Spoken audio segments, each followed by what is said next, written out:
NSSची उद्दिष्ट काय आहे, NSSची स्थापना कशी झाली, कधी झाली, या सगळ्या बाबींचा उहापोह या ठिकाणी केलेला आहे।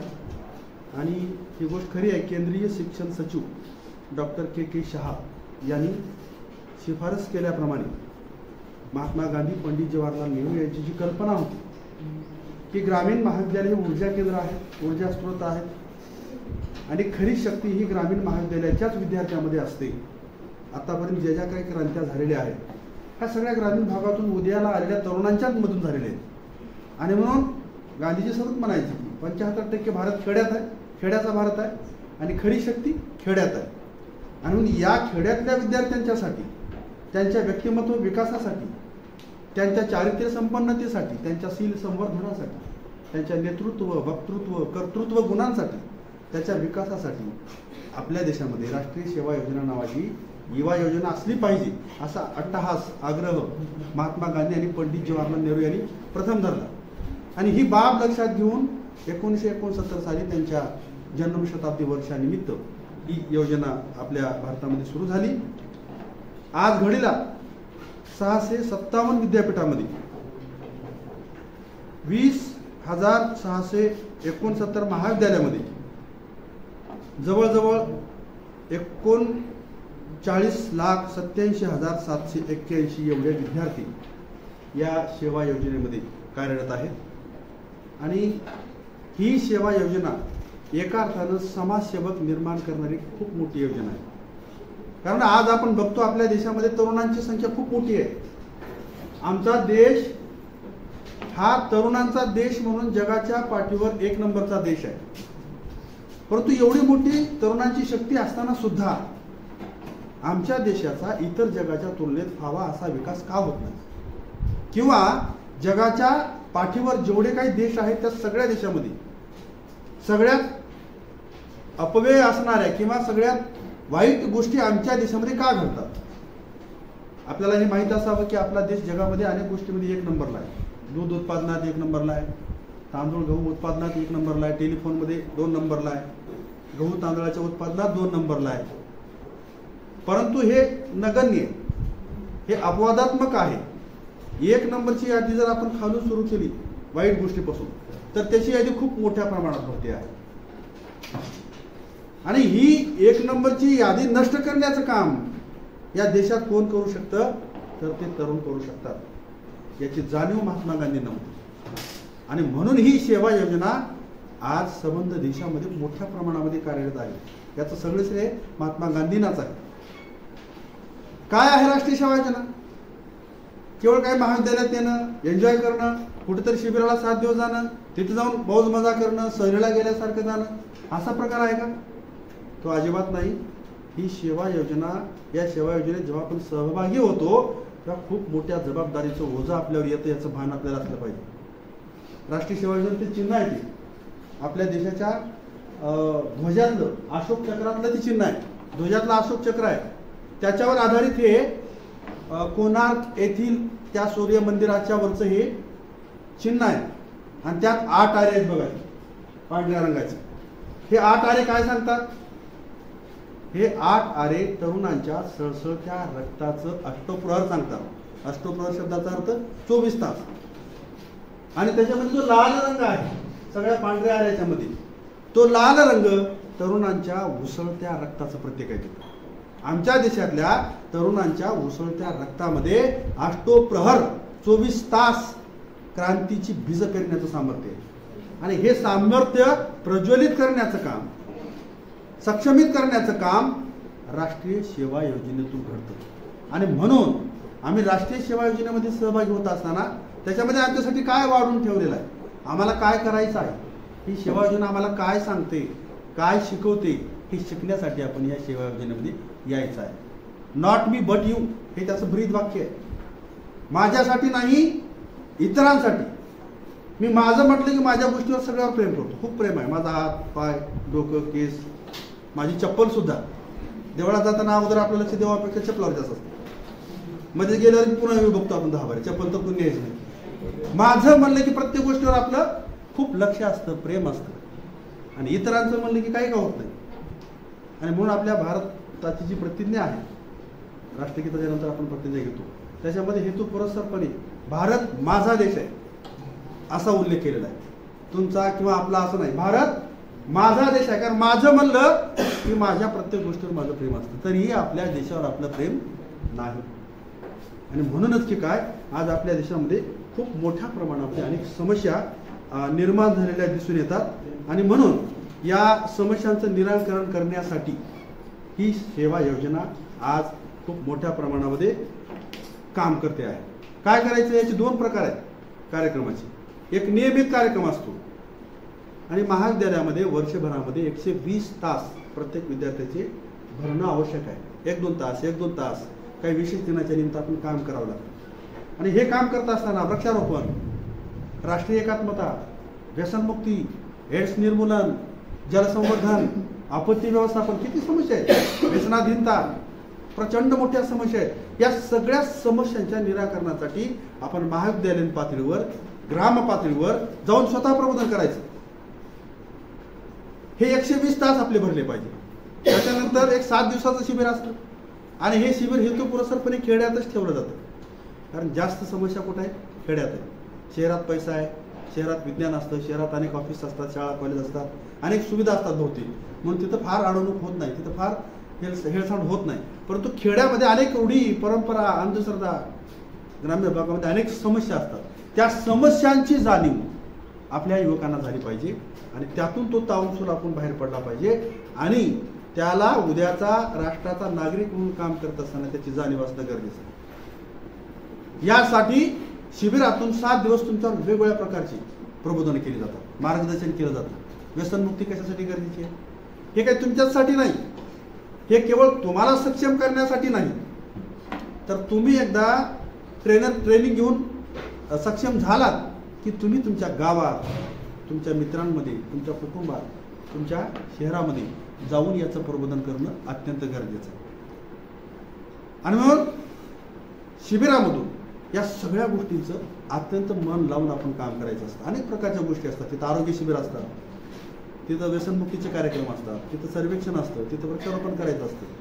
आज आमच्या देशामध्ये ज्या म्हणून काही समस्या आहेत त्या सगळ्या समस्यांची उत्तरं, त्या समस्या शोधण्याचं आणि त्याच्यावर उत्तरं शोधण्याचं काम त्या विशेष शिबिरामधून 10 दिवस आपल्याला करावं लागतं. आणि सामाजिक जाणीव काय असते, समाजामध्ये कोणत्या समस्या आहेत, NSSची जी उद्दिष्ट आहेत त्या उद्दिष्टांचा जर आपण विचार केला तर आपल्या स्वतःमध्ये सामाजिक जाणीव मुरवून घेणे, आपल्या स्वतःमध्ये सेवावृत्ती निर्माण करणे. मी स्वतः समाजाचा एक कुणीतरी लागतो, ज्या समाजात मी वाढलो त्याचं काही देणं माझ्यावर आहे आणि म्हणून ती फेडण्याची वृत्ती माझ्यात निर्माण झाली पाहिजे. ही जाणीव आपल्यामध्ये निर्माण करण्याचं काम, उद्दिष्ट या NSSच्या माध्यमातून आपण स्वतःमध्ये विकसित करायचे आहे. त्यानंतर आपल्यातला नेतृत्व गुण, आज आपण बघतो की आपल्या देशाचं नेतृत्व अशा काही माणसाच्या हातात जात आहे की ज्याच्यामुळं आमच्या देशाची विल्हेवाट लागते. आपण बघत आहोत की अनेक टीव्हीवर बातम्या बघताना बघा किंवा अनेक गोष्टी बघताना आपल्याला ह्याने त्याच्यावर काहीतरी आरोप करतो, तो ह्याच्यावर काहीतरी घाणेरडा आरोप करतो. असे प्रचंड वाईट अशा प्रकारचं प्रदर्शन आज आपल्यासमोर राजकारण्यांच्या नेतृत्व ज्यांच्या हातात आहे त्यांच्याकडून होत आहे. आणि कुणाला शहाणा म्हणावं, कुणाचं काय घ्यावं, हा प्रश्न आज युवकांच्या पुढे खूप मोठ्या प्रमाणात पडतोय की कोण शहाणा आहे राजकारणामध्ये, कोणाच्याकडे नैतिकता आहे, कोणाकडे चारित्र्य संपन्नता आहे, कुणाला चांगलं म्हणून आपण मतदान करावं, कोणाला पंतप्रधान म्हणून निवडून द्यावं. अशा अनेक प्रश्न आज हे सगळं चित्रण बघितलं की आपल्या समोर निर्माण होतं. आणि म्हणून आमचा देश आज रसातळाला जातो आहे. भ्रष्टाचार प्रचंड वाढलेला आहे, हेवे दावे प्रचंड वाढलेले आहेत, निवडणुकांच्या अनुषंगाने प्रचंड मोठ्या अशा प्रकारचे जातीभेद वाढत चाललेले आहेत, अनेक प्रकारचा हिंसाचार सुरू आहे. आणि मग अशा अवस्थेमध्ये उद्याच्या आमच्या देशाचं भवितव्य काय आहे हा प्रश्न आपल्यासमोर पडतो. आणि म्हणून या युवकांच्या मध्ये जर नेतृत्व गुण विकसित केला, त्यांच्यामध्ये नैतिकता म्हणजे काय असते, चारित्र्य संपन्नता म्हणजे काय असते, समाजासाठी कसं रक्त ओकावं लागतं, कसं रक्त आटवावं लागतं, समाज म्हणजे नेमकं काय, असे ट्रेनिंग झालेले जर युवक पुढे गेले राजकारणात, समाजकारणात, तर मात्र थोडंसं हळूहळू समाजाला दिशा मिळेल. समाजासाठी काम करणारे, जीव ओतून काम करणारे लोक पुढे येतील, हे याचं उद्दिष्ट आहे. आणि म्हणून संघ भावना, संघटित होण्याची भावना सुद्धा आमच्यात निर्माण झाली पाहिजे आणि स्वतःतून शिकण्याची वृत्ती, स्वावलंबन ज्याला म्हणतो आपण. मी माझ्याकडूनच माझ्या गोष्टी शिकल्या पाहिजे. आता दीप भव जे म्हटलं गेलं, स्वयंदीप हो, स्वतःचा दीप मी झालो तर मी मला उजळू शकतो. हे जे तत्व आहे हे तत्व आपल्यात मुरवण्याचं उद्दिष्ट राष्ट्रीय सेवा योजनेचं आहे. लोकशाही मूल्यांचा आदर वाढवणे हे एक उद्दिष्ट आहे. सगळ्या जगामध्ये आपली प्रणाली, शासन प्रणाली, लोकशाही शासन प्रणाली खूप श्रेष्ठ आहे. परंतु इथं आपण आज बघतो लोकांनी लोकांच्यासाठी लोकांकडून चालवलेलं राज्य म्हणजे लोकशाही, आणि कुठंच काय आपल्याला दिसून येत नाही. जागोजागी ठेचा लागतात आपल्याला. प्रचंड मोठ्या प्रमाणाचे आव्हान आपल्यासमोर उभं आहे. प्रचंड मोठ्या ताकदीनं इथली काही यंत्रणा आपल्या नागरिकत्वाच्या किंवा देशाच्या सर्वसामान्य माणसाला नेस्तनाबूत करण्यासाठीचं खूप मोठं षडयंत्र, खूप मोठे अनेक भानगडे आपण बघतोय. भ्रष्टाचारानंतर देश पोखरून काढलाय, जातीयतेनं देश पोखरून काढलाय, वशिलेबाजीनं देश पोखरून काढलाय, आणि आम्ही म्हणतो लोकशाही आहे. आणि कुठंच लोकशाहीचा लवलेश सुद्धा आम्हाला दिसून येत नाही. आणि मग अशा अवस्थेत काय करावं तर त्या लोकशाहीवरची मूल्य आणि त्या मूल्यांचा आदर वाढवण्याचं काम विद्यार्थ्यांमध्ये निर्माण झालं पाहिजे. असं एक राष्ट्रीय सेवा योजनेचं उद्दिष्ट आहे. विद्यार्थ्यांना प्रशासकीय व स्वयंसेवकांचा अनुभव देणे. प्रशासन म्हणजे कसं असतं? स्वयंसेवक.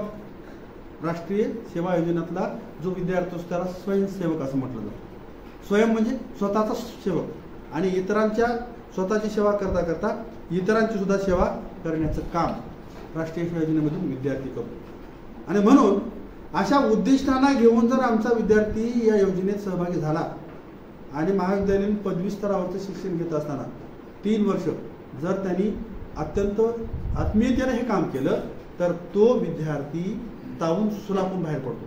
आणि त्याचा काही देशासाठीच फार मोठा फायदा आहे असं नाही. त्याच्या व्यक्तिगत विकासासाठी सुद्धा NSS खूप मोठं काम करते. काय व्यक्तिगत आहे? त्याचा नेतृत्व गुण विकसित होतो, स्वावलंबन वाढतं, त्याचा आत्मविश्वास वाढतो. म्हणजे आता आत्महत्या करणाऱ्याचं प्रमाण किती मोठं वाढत चाललंय आपण बघतोय नेहमी की वर्तमानपत्रामध्ये रोज 4-2 बातम्या आत्महत्येच्या असतात. परंतु आत्महत्या आणि आत्मविश्वास यात खूप मोठी दरी आहे. आत्मविश्वास ज्याच्याकडे असतो तो आत्महत्या कधीच करत नाही. आणि राष्ट्रीय सेवा योजना ही तुमच्यामध्ये आत्मविश्वास भरण्याचं खूप मोठं काम करते. हा तुमचा वैयक्तिक फायदा आहे. त्याचबरोबर तुमच्यात सामाजिक समज निर्माण करण्याचं काम ही राष्ट्रीय सेवा योजना करते. तुमच्यात वेळेचं नियोजन किती महत्वाची वेळ आहे. 120 तास नियमित कार्यक्रमासाठी, आणि 120 तासामध्ये आपल्याला समाजाला काहीतरी द्यायचं आहे. 120 तासाचं भान आपल्याला येतं का नाही? 1-1 तासाचं भान आपल्याला यायला लागतं. तुमच्यात वेळेचं नियोजन होतं, समस्या सोडवण्यासाठीची क्षमता निर्माण होते, तुमच्यात संवाद कौशल्य. आता तुम्हाला शिबिरामध्ये किंवा इथे 2 विद्यार्थी बोलून गेले, त्यांच्यात संवाद कौशल्य आहे. शिबिरामध्ये तुम्हाला सूत्रसंचलन करावं लागतं, आभार व्यक्त करावे लागतात, मनोगत व्यक्त मांडावं लागतं, तुम्हाला इतरांशी संवाद साधावा लागतो. आणि आजचं युग तर संवादाचं युग आहे. ज्याला संवाद साधता येतो तोच यशस्वी होतो. आपल्याकडे सोने असलं आणि आपण संवाद जर साधत नसू तर त्याला कोणी विचारत नाही. माती असली आणि आपण जर संवाद चांगल्या पद्धतीने साधू शकत असू तर आपल्याला जगात प्रसिद्धी मिळते, आपण यशस्वी होतो. आणि संवादाचंच युग आहे. या संवाद कौशल्याचा खूप मोठा विकास राष्ट्रीय सेवा योजनेमधून काम करत असताना तुमच्यामध्ये होतो. तुम्हाला सामाजिक जाणीवांची आणि जबाबदारीची जाणीव होती. हे वैयक्तिकच फायदा आहे की आपण समाजाची सेवा करता करता आपला विकास कसा होतो हे आपल्याला कळत सुद्धा नाही. आणि जेवढे काही मोठे मोठे माणसं आपल्या देशात होऊन गेलेले आहेत ते सगळे राष्ट्रीय सेवा योजनेच्या राष्ट्रीय जाणीवेतून पुढे आलेले आहेत. समाजातील गरजू लोकांची स्थिती तुमच्या लक्षात येते. म्हणजे समाजाला काय लागणार आहे? अज्ञानी माणसाकडे काय घेऊन जायचे आपल्याला? खेड्यात काय घेऊन जायचे? शहरात सुद्धा शिकलेली माणसं असतात असं आपण म्हणतो, पण तिथं सुद्धा किती काय काय दडलेलं आहे हे बाहेर काढण्याचं काम तुमच्या माध्यमातून या राष्ट्रीय सेवा योजनेतून होतं. सामाजिक समता, राष्ट्रीय एकात्मता आणि सामाजिक उत्तरदायित्व या मूल्यांची जाणीव तुमच्यामध्ये निर्माण होते. रक्तदान, स्वच्छता अभियान, वृक्षारोपण, साक्षरता मोहीम यासारख्या अनेक उपक्रमामधून तुम्हाला समाजसेवेचा उत्तम अनुभव मिळतो. आता याचे शैक्षणिक फायदे कदम सरांनी काही त्यांना स्पर्श केलेला आहे. तुम्हाला शैक्षणिक फायदे तर खूपच आहेत. कोणते फायदे शैक्षणिक आहेत? तर तुम्हाला राष्ट्रीय सेवा योजनेमध्ये काम केल्याचं प्रमाणपत्र असेल, 2 वर्ष नियमित, एक शिबिर आणि 1 रक्तदान असं जर केलं तर तुम्हाला अतिरिक्त गुण आहेत परीक्षेमध्ये. 5 मार्क त्याचे तुम्हाला वेगळे आहेत. त्याचबरोबर स्पर्धा परीक्षेमध्ये MPSC आणि UPSC दोन्ही परीक्षेमध्ये NSS मध्ये काम केल्याचं प्रमाणपत्र तुमच्याकडे असेल तर अनुभव अतिरिक्त योग्यता म्हणून तो अनुभव मानला जातो, त्याला प्राधान्य दिलं जातं. हे शैक्षणिक सुद्धा फायदे आहेत. तिसरा फायदा असा आहे, विविध प्रकारच्या सरकारच्या शिष्यवृत्ती आहेत परदेशी शिक्षणासाठी, आपल्या देशातल्या शिक्षणासाठी. तर त्या शिक्षणासाठी, अभ्यासासाठी जर तुमचा NSS मधला जर अनुभव असेल तर त्याला प्राधान्य दिलं जातं. त्याचा खूप मोठा फायदा आपल्याला होतो. राज्य स्तरावर राष्ट्रीय स्तरावर आंतरराष्ट्रीय स्तरावर जे युवा महोत्सव होतात त्यात प्रजासत्ताक दिन आणि त्याची परेड घेण्याचं संधी भाग्य आपल्याला या राष्ट्रीय सेवा योजनेमध्ये मिळतं. इंटरनॅशनल यूथ एक्सचेंज प्रोग्राम्स खूप मोठ्या प्रमाणामध्ये चालवला जातो. तिथे सुद्धा स्वयंसेवक पाठवता येतात. NGO म्हणजे समाजसेवा, शिक्षण, प्रशासन, CRS क्षेत्रामध्ये करिअरच्या खूप मोठ्या संधी तुम्हाला प्राप्त होतात. सामाजिक क्षेत्रामध्ये काम करणाऱ्या अनेक संघटना आहेत, तिथं तुम्हाला खूप मोठ्या प्रमाणात प्राधान्य मिळतं. म्हणजे तुमचा रोजगाराचा सुद्धा प्रश्न सुद्धा NSS मध्ये काम केल्याच्या नंतर तुम्हाला मिळतो. अनेक कंपन्यांमध्ये ज्या सोशल वर्क करणाऱ्या कंपन्या आहेत तिथे सामाजिकदृष्ट्या जाणीव असलेल्या उमेदवाराची जाहिरात असते की ज्यांना समाजसेवेचा खूप मोठा अनुभव आहे. अशा उमेदवारांना तिथं प्राधान्य दिलं जाईल. अशा प्रकारची जाहिरात आपल्याला दिली जाते. तिथं आपल्याला रोजगार सुद्धा मिळतो, सन्मान मिळतो, मान मिळतो. आपल्यातलं सर्वगुण संपन्नत्व विकसित होतं. सन्मान आणि प्रमाणपत्र आपल्याला अनेक मिळतात. NSS पूर्ण केल्यावर भारत सरकारकडून अनेक तुम्हाला प्रमाणपत्र असतात. उत्कृष्ट NSS स्वयंसेवकांना अनेक पुरस्कार असतात, सन्मान चिन्ह असतात किंवा विविध नॅशनल इंटरनॅशनल प्रोग्राममध्ये सहभागी होण्याची संधी तुम्हाला मिळते. आणि म्हणून आपला वैयक्तिक फायदा आहे. केवळ राष्ट्रीय सेवा योजना म्हणजे मला समाजासाठी काम करायचे आहे, देशासाठी करायचे आहे. काय का होईना देशाचं मला काही देणेघेणं नाही, माझे प्रश्न सुटत नाहीत आणि मी कशाला देशाकडे लक्ष देऊ, अशी जर आपली मानसिकता असेल तर ते आपण स्वतःलाच खचवून घेतो. आपण सेवेसाठी जेव्हा तत्पर होतो तेव्हा आपणच खूप तत्पर होतो, आपणच खूप सत्वर होतो, आपणच खूप पुरोगामी, खूप प्रगल्भ, खूप प्रवीण होतो. हा सगळ्याचाच अनुभव आहे.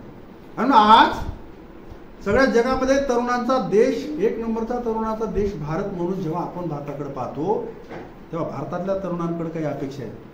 आज आमच्या देशासमोर कोणकोणती आव्हानं आहे, आम्हाला काय काम करायचे, उद्या राष्ट्रीय सेवा योजनेमध्ये काम केलं 2 वर्ष, बरं पुढं काय करायचे, नागरिक म्हणून काम करताना काय काय करायचे, त्या समस्याची जाणीव तुम्हाला NSS मधून होते.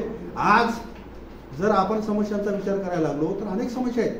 त्यातली काही समस्याचा जर विचार केला तर प्रदूषणाची खूप मोठी समस्या आहे. आज दिल्ली, कानपूर, लखनौ शहरामध्ये जर तुम्ही बघितलात तर एवढं वायू प्रदूषण आहे की तिथली शहरातलं मानवी जीवन धोक्यात आलेलं आहे. भर दिवसा एवढं प्रदूषण होतं की तिथं प्रवास करणं, जाणं येणं, वावरणं सुद्धा खूप कठीण काम होतं. WHO च्या एका 2025च्या अहवालानुसार भारतात जागतिक सर्वाधिक प्रदूषण जगामध्ये हे भारतात आहे. आणि मग हे प्रदूषण आम्हाला संपवावंच लागेल, नाही तर आमचा देश रसातळाला गेल्याशिवाय राहणार नाही. इथल्या माणसांचं आयुर्मान कमी होत आहे, इथल्या माणसांचं जगणं अशक्य होत आहे. रस्त्यावरचे अपघात किती वाढत आहेत. पूर्वीच्या समस्या तर आहेतच आहेत, अंधश्रद्धा आहेत, रूढी परंपरा आहेत, जातीभेद आहेत, कर्मकांड आहे, दैववाद आहे, हे तर आहेच आहे. परंतु नव्या समस्यांची भर काय पडलेली आहे आणि ते आम्हाला काय करायचे आहे. रस्त्यावर किती अपघात होत आहेत, आज वर्तमानपत्र काढा तुम्ही, कुठल्या रस्त्यावर अपघात किती झालेत, वाचून डोकं भरून होऊन जातं की मग काय करावं बा. रस्ते अपघात आता नित्याची गोष्ट झालेली आहे. आणि मग त्यासाठी काय करावं लागेल. भारतात दरवर्षी 1.5 लोकांचा अपघातामध्ये मृत्यू होतो आणि मग आपल्याला जावं लागेल. त्या अपघाती रस्त्यांवरती काय करावं लागेल, त्याची काही उपाययोजना भरपूर मोठ्या प्रमाणामध्ये उपलब्ध आहे, ते बघावं लागेल. अजून काही समस्यांचा जेव्हा आपण विचार करतो तर बाल कामगारांची संख्या आमच्या देशामध्ये खूप मोठी आहे. आज रस्त्यावर एवढे लहान मुलं अनेक प्रकारचे व्यवसाय करतात, अनेक हॉटेलमध्ये करतात, अनेक दुकानात करतात. का बरं. दारिद्र्य आहे, गरिबी आहे, अज्ञान आहे, त्यांना शिक्षण मिळत नाही. आणि म्हणून ज्या युवकांच्या हातात देश जाणार आहे त्या युवकांची बाल्यावस्था जर अशी रस्त्याने भरकटत असेल तर आमच्याकडे सक्षम तरुण कशी उद्भवणार आहेत, कशी उद्याला येणार आहेत. जर बालपिढी जर मृत्यू होत असेल, बालकामगाराच्या समस्येमध्ये जर त्यांना शिक्षणच मिळत नसेल, त्यांना या देशातल्या समस्यांची जाणीवच होत नसेल, प्रशिक्षणच मिळत नसेल, तर उद्या ते मोठे झालेले तरुण गुन्हेगारीकडेच होणार आहेत आणि आमचा देश गुन्हेगारांचाच देश होणार आहे. ही एक समस्या खूप मोठी आहे. महिला अत्याचार, आज बघा तुम्ही किती प्रचंड मोठ्या प्रमाणामध्ये वेगवेगळ्या प्रकारचे अत्याचार आहेत. घरगुती हिंसाचार आहे, हुंडाबळी आहे, बलात्कार आहे, अनेक प्रचंड मोठ्या. आणि ज्या देशामध्ये स्त्रियांचा सन्मान होतो तो देशच प्रगत होतो, तो देशच विकसित होतो. आज एवढी वर्ष झाली आमच्या देशामध्ये स्त्रियांना सन्मान मिळत नाही. NCRB नॅशनल क्राईम रेकॉर्ड्स ब्युरोच्या अहवालानुसार भारतामध्ये सगळ्यात जास्त महिलांवर अन्याय अत्याचार होतात. याचा विचार आम्हाला केला पाहिजे आणि महिलांचे अत्याचार नष्ट करण्यासाठी काय काय करता येईल एनएसएसच्या माध्यमातून आपण शोधलं पाहिजे. अन्नाचा अपव्यय होणारा देश ही खूप मोठी समस्या आपल्या देशामध्ये. एकीकडे आपण बघतो की हजारो लोक भूकबळी मरत आहेत, रस्त्याने भीक मागत फिरत आहेत, त्यांना अन्न मिळत नाही. भूकबळींची संख्या आमच्या देशात जशी जास्त आहे तशी दुसरीकडे कोट्यावधी टन अन्न फेकून दिली जाते आहे. हे का बरं असं होतं की आमच्यात सुसंगतीच नाही. आणि ती सुसंगती लावण्यासाठी जी युवक, जी शक्ती, युवा शक्ती पुढे यायला पाहिजे ती येत नाही. आजची युवा शक्ती वेगवेगळ्या अनैतिक गोष्टीमध्ये, मोबाईलच्या विळख्यात, इंटरनेटच्या विळख्यात, अनेक गुन्हेगारीच्या विळख्यात जाते. आणि हे काम कोण केलं पाहिजे? आपल्याला तर केल्याशिवाय भाग नाही. आपलं घर गळायला लागले, आपल्यालाच ते संपवायचे, आपल्यालाच ते गळणं थांबवायचं असेल तर आपणच पुढे यायचं. मला देणं घेणं नाही, ते गळो वाहून जावं म्हणून जर आपण बाजूला बसलो तर आपलंच घर उद्ध्वस्त होणार आहे. गरिबी आणि असमानता आमच्या देशामध्ये खूप मोठ्या प्रमाणाने वाढते आहे. प्रचंड मोठ्या समस्येमध्ये अस्वच्छता आणि उघड्यावरती शौचाची समस्या आमच्या देशात खूप मोठी आहे. आणि त्याच्यामध्ये सुद्धा जगात 1 नंबरला देश आहे आपण, की शौचालय बांधले जातात. एनएसएसच्या माध्यमातून खूप मोठी शौचालय बांधण्याचे कार्यक्रम झाले, पण वापरच नाही. आणि म्हणून एक स्वच्छतेमुळे जे आरोग्य धोक्यात येतं ते आमच्याकडे यायला लागलेलं आहे. भ्रष्टाचार, शिक्षणाची असमानता, या अनेक समस्या आमच्या देशामध्ये आज आपल्यासमोर खूप मोठी आव्हानं घेऊन उभे आहेत. या समस्या जर नष्ट करायच्या असतील, आज सरकारी शाळांमधली गुणवत्ता ढासळते आहे. आपलेच लहान लहान बांधव, आपलीच मुलं सरकारी शाळांमध्ये जात आहेत आणि तिथल्या गुणवत्तेकडे लोकांचं लक्ष नाही. त्या शाळा आज विकल्या जात आहेत. आणि आज CBSE पॅटर्न आला, अनेक खाजगी संस्था आल्या, शाळा आल्या, श्रीमंतांची मुलं तिथं आहेत. मग गरिबांच्या मुलांना शिकायचं नाही तर देशाचा विकास कसा होणार? आणि एक गोष्ट सत्य आहे, डॉक्टर APJ अब्दुल कलामांनी अग्निपंखमध्ये ते लिहून ठेवली, किंवा अनेक म्हणजे विचारवंतांची विचार असते आहे की तुम्ही कितीही बलगणा करा, कितीही योजना आखा, तुमचा देश जर 100% गुणवत्तापूर्ण साक्षर असेल तरच तुम्ही विकसित होणार आहात. आपली 75 वर्षापासून विकसनशीलता चालू आहे. विकास नाही अजून. विकास म्हणजे काय? जिथं पूर्ण स्वच्छता आहे. विकास म्हणजे काय? जिथं स्त्री पुरुष समता आहे. विकास म्हणजे काय? जिथं धर्मनिरपेक्षता आहे. विकास म्हणजे काय? प्रत्येक व्यक्तीला रोजगार मिळालेला आहे. विकास म्हणजे काय? जिथं कुठलाच भ्रष्टाचार चालत नाही. विकास म्हणजे काय? जिथं कसल्याच प्रकारचं कर्मकांड सुरू नाही. विकास म्हणजे काय?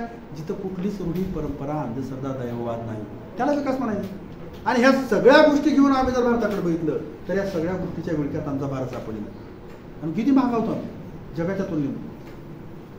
आज आम्ही स्वतःच हे सगळं पाळत नाही. आम्ही इतरांच्या देशात गेल्याच्या नंतर तिथली काळजी घेतो, पण आमच्या देशामध्ये मात्र आम्ही हे नियम पाळत नाही. आमच्यावर ही जबाबदारी आहे. आम्ही युवक म्हणून काम करताना हे सगळं पाळलं पाहिजे.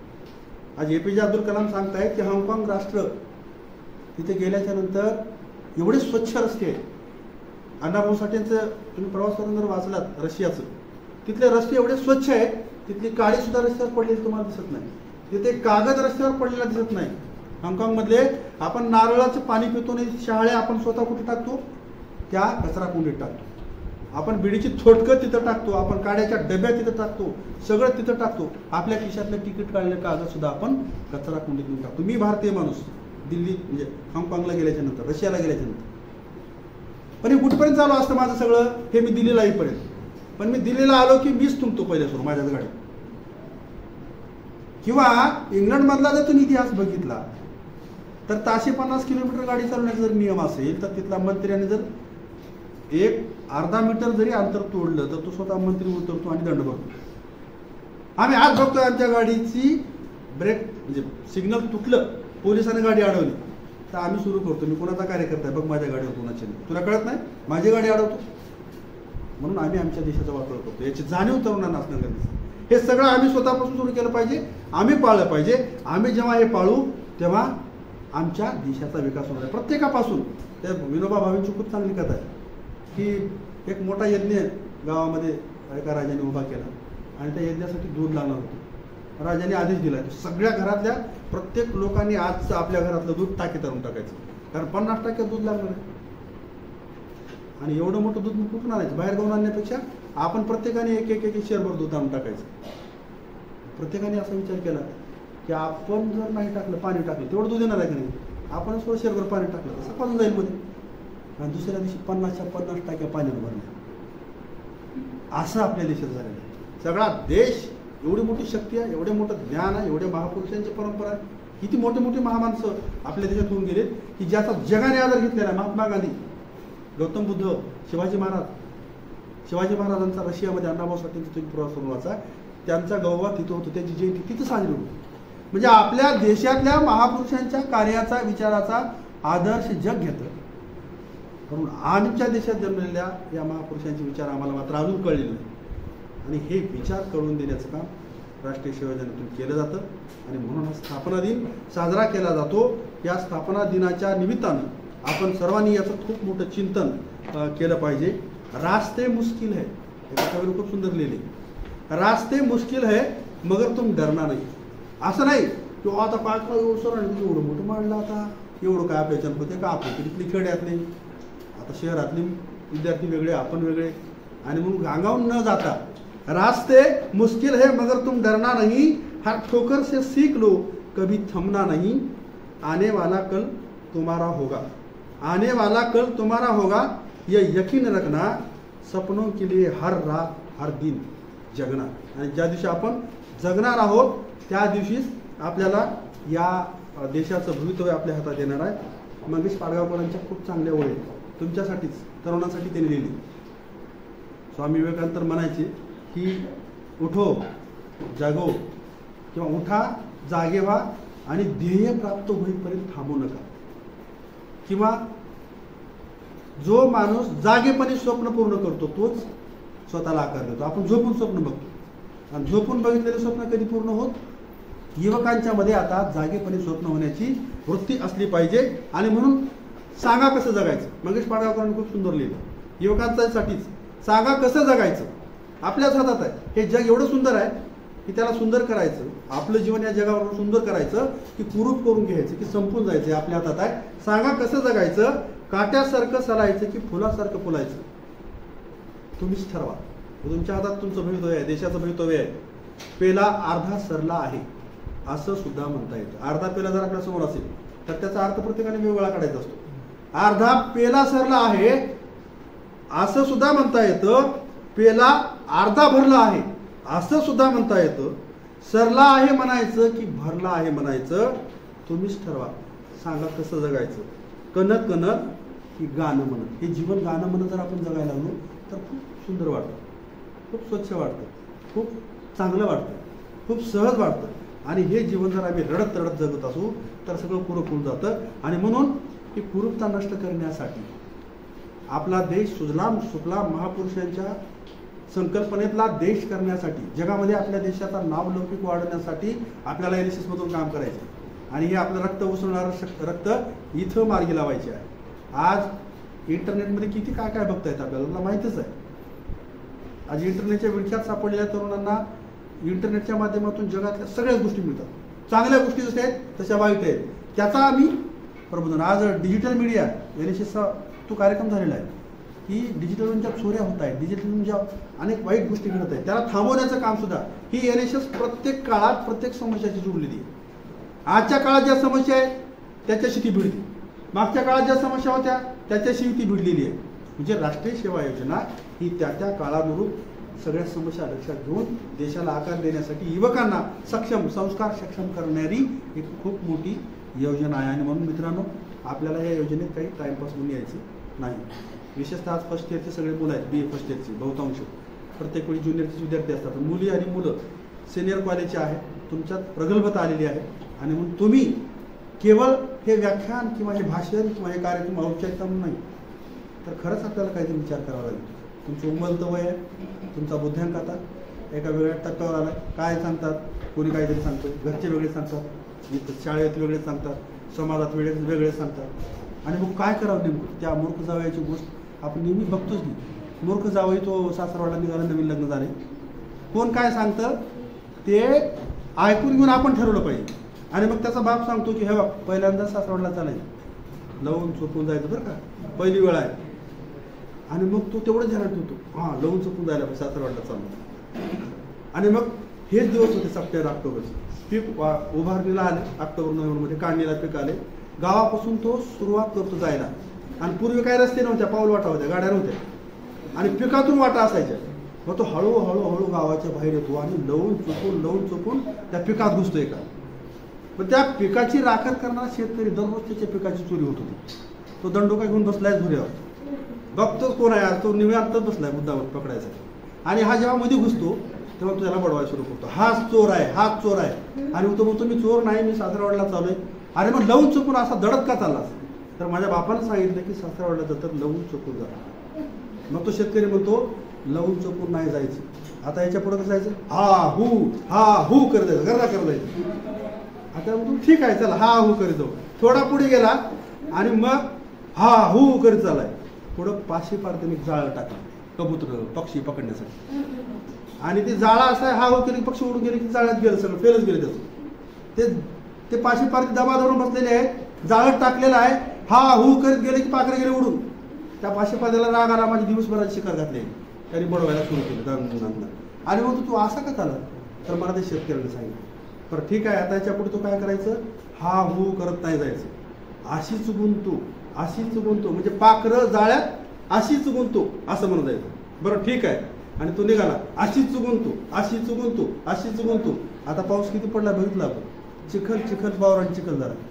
आणि रस्त्यात चिखला मध्ये एका शेतकऱ्याची अशा दिवसात गाडी अडकली, मध्ये काही धान्य आहे, चाकारी अडकून बसले, परेशानात माणसं, चाकारीच निघत नाही. आणि ह्याला अशीच गुंतो म्हणजे नीट तिथं गेले त्याच्यावर. आणि ते चिडलेल्या शेतकऱ्याला खूप राग आला आणि त्यांनी दंडूक काढीत बडवायला सुरुवात केली राग आलेल्या माणसाने. आणि मग त्यांनी सांगितलं की आता इथं अशीच गुंतो म्हणत आला, पुढं आता अशीच निघो म्हणजे गाडी अशीच बाहेर निघो. आणि मग तो गावाच्या जवळ गेला, गाव लागलं मध्ये, अशीच निघो म्हणत निघाले. एका श्रीमंत सावकाराची आई वारली आहे त्या दिवशी आणि तिची प्रेत यात्रा निघाली. अशीच निघो म्हणलं की पुढे जे लोक होते त्यांनी बडवायला सुरुवात केली की माणूस मरणं आणि मरो म्हणतं का माणूस नाही.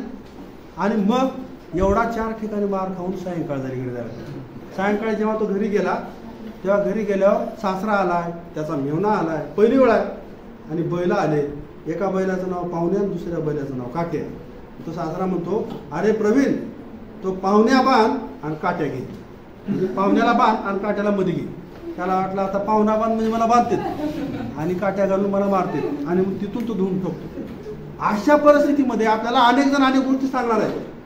तर ते हाहू करी जायचं की अशीच गुंतो मध्ये जायचं की अशीच निघो म्हणून जायचं, याचा विचार करण्याचं काम, याचा विचार करण्याची क्षमता निर्माण करण्याची योजना म्हणजे राष्ट्रीय सेवा योजना. इथं तुम्हाला हे शिकवलं जातं की हे असं जायला पाहिजे, तिथं गेला तर तुम्हाला हे अशा प्रकारची वेदना होणार आहे, असा त्रास होणार आहे. आणि म्हणून कोण काय म्हणतं हे बघत आपल्याला काय पडतं हे करण्याचं काम आपण राष्ट्रीय सेवा योजनेच्या माध्यमातून करणं गरजेचं आहे. अशी या प्रसंगी मी आपल्याकडून अपेक्षा व्यक्त करतो. मला या ठिकाणी राष्ट्रीय सेवा योजनेच्या माध्यमातून आपल्याशी सुसंवाद साधण्याची संधी doctor Arvind Kadam sir, Bolegave sir यांनी उपलब्ध करून दिली. त्याबद्दल मी त्यांचे आभार व्यक्त करतो. आणि आपण माझे हे विचार या ठिकाणी ऐकून घेतला त्याबद्दल